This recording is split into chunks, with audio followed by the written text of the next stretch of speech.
नमस्कार बंधुरा सुमिता रान्नाघरे सबाइके स्वागत। आबारो चले एसेछि तुम्हादेर साथे नतून एकटा भिडियो शेयर करते। आज तुम्हादेर साथे शेयर करब दई काঁকড়ার रेसिपि। दई काঁকড়া बानानोर जोन्नो प्रथमेई आमी एकटु बड़ो बड़ो काঁকড়া नियेछिलाम। देखो काঁকড়াगुलो आमी केटे धुए नियेछि और काঁকড়াगुलोर घी भर्ती। এই কাঁকড়াগুলোই খেতে বেশি ভালো লাগে। এবার কাঁকড়ার মধ্যে অল্প একটু হলুদ গুঁড়ো, লবণ আর অল্প একটু লঙ্কা গুঁড়ো দিয়ে মাখিয়ে নেব।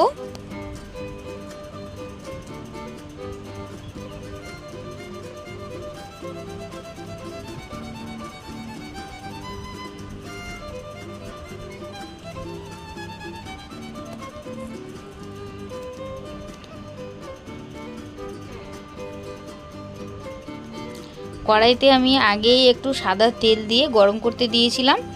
এবার তেলটা ভালোভাবে গরম হয়ে গেছে। লবণ হলুদ দিয়ে মাখিয়ে রাখা কাঁকড়াগুলো আমি ভাজতে দিয়ে দেব।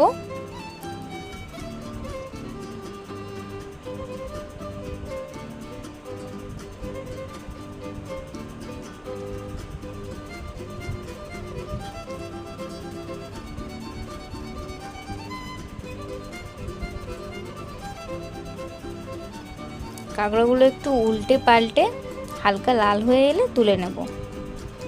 কাঁকড়া বেশি ভাজার দরকার নেই, হালকা করে ভাজলেই হবে।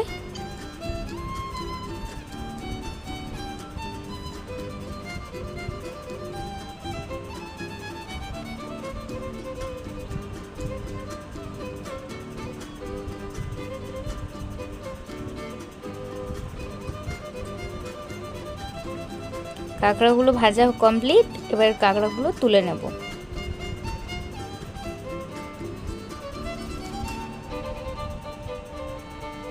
এবার ওই তেলের মধ্যে ফোড়নে দেব কিছু গোটা গরম মশলা আর দেব পেঁয়াজ কুচি,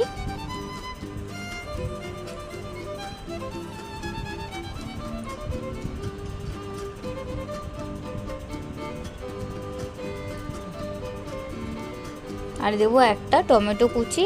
এখানে আমি পেঁয়াজ টমেটো কুচি করে নিয়েছি, তোমরা চাইলে এটা বেটেও দিতে পারো।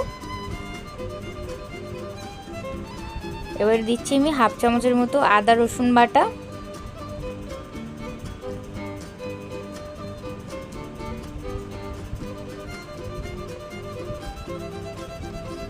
সবকিছু একটু ভাজবো। পেঁয়াজ আর টমেটোটা যতক্ষণ একটু নরম হয়ে আসছে তার মধ্যে কিছু গুঁড়ো মশলা আমি দিয়ে দেব। স্বাদ মতো দেব লবণ, হলুদ গুঁড়ো, লঙ্কা গুঁড়ো। এবার সবকিছু বেশ ভালো করে কষিয়ে নেব।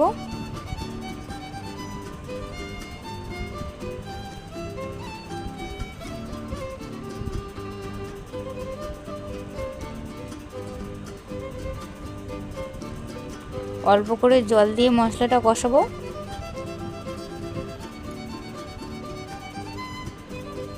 দেখো আমি মশলাগুলো ভালো করে কষিয়ে নিয়েছি, মশলা থেকে তেল ছেড়ে গেছে ভালোভাবে আর পেঁয়াজ টমেটো অনেকটা নরম হয়ে গেছে। এবারে ভেজে রাখা কাঁকড়াগুলো দিয়ে দেব।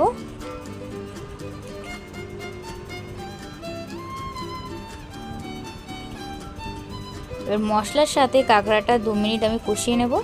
আর হ্যাঁ, এখানে কাঁকড়ার যে এক্সট্রা ডিমটা ছিল সেটাও আমি দিয়ে দিয়েছি। এবার মশলার সাথে কাঁকড়াটা ভালো করে একটু 2 মিনিট কষিয়ে নেব। কাঁকড়ার সাথে মশলাটা ভালোভাবে কষানো হয়ে গেছে। এবার গ্যাসের ফ্লেমটা একটু লোতে দিয়ে আমি এখানে 6 থেকে 7 চামচের মতো টক দই ফেটিয়ে রেখেছিলাম, ওটাই দিয়ে দিচ্ছি। যেহেতু আমাদের এটা দই কাঁকড়া তাই জন্য একটু দইটা বেশি দিতে হবে। এবার দইটা দিয়ে গ্যাসের ফ্লেমটা লোতে রেখে ভালো করে কষিয়ে নিতে হবে। দেখো আমি ভালো করে কষিয়ে নিয়েছি, আমার ভালোভাবে তেলও ছেড়ে গেছে আর কাঁকড়াটা প্রায় 80% মতো সিদ্ধ হয়ে গেছে। এবার পরিমাণ মতো জল দিয়ে দেব। এখানে বেশি জল দেব না আমি, কাঁকড়াটা আমার 80% সিদ্ধ হয়ে গেছে। অল্প করেই জল দেব, দিয়ে 5 মিনিট রান্না করে নামিয়ে নেব।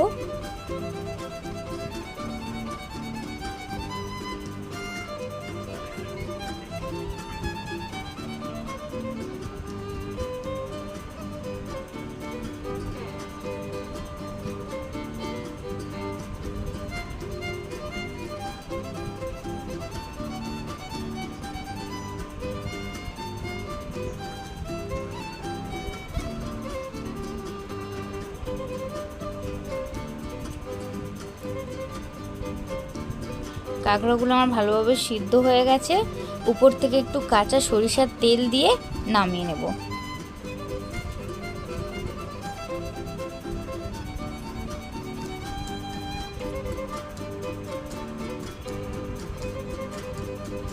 কাঁকড়ার তো অনেক রকমের রেসিপি খেয়েছো, একবার এইভাবে দই কাঁকড়া বানিয়ে খেয়ে দেখো, গরম ভাতে দুর্দান্ত লাগবে খেতে। আর এই ভিডিওটি যদি ভালো লাগে তাহলে like, comment, share and subscribe করে দিও প্লিজ। আবারও দেখা হবে নতুন কোনো ভিডিওর সাথে। ততক্ষণ সবাই সুস্থ থাকবেন, ভালো থাকবেন। ধন্যবাদ।